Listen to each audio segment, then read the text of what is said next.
My film response will be a comparative analysis of Babe, Pig in the City, and Mad Max, Fury Road. From the general understandings of the film, it's probably hard to see what these two films could possibly have in common. However, the films have one thing, or shall I say one man, in common. George Miller is an Australian film director, screenwriter, producer, and former medical doctor.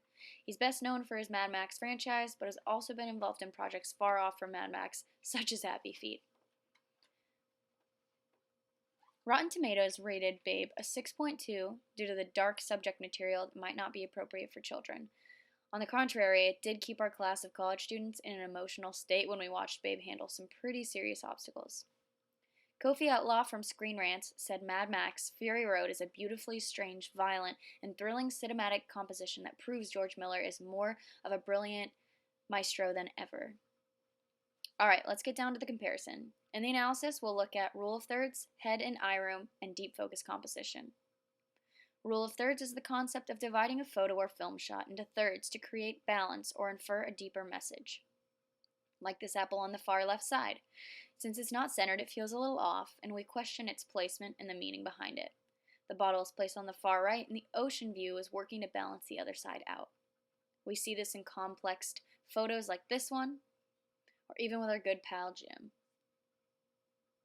In Babe, we see it all over the place, especially with the focus in the center and the two sides mirroring one another. Again, we have the center focal point and the two sides mirroring each other. In Mad Max, there's still a central focal point, and the left and right seem to mirror each other. Next is headroom, where the head is rarely cut off or it feels off to the audience. Here we can see the shot giving room for all of the characters' heads, and the heads seem to fall right on the top third of the shot. We see this again in Babe as well. Eye room is very similar and is basically posing the character's eyes on the line of the top third. And we can see this in Mad Max Fury Road, where the eyes fall about at the top third, usually looking off into the distance. Again in Babe, we see this as well.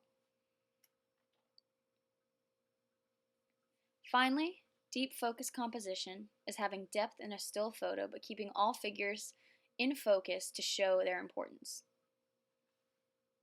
For example, all characters in this shot are crystal clear, even though they're posed in different depth perceptions. This shows to the audience that there is some importance in the relationship or the characters that are placed behind them.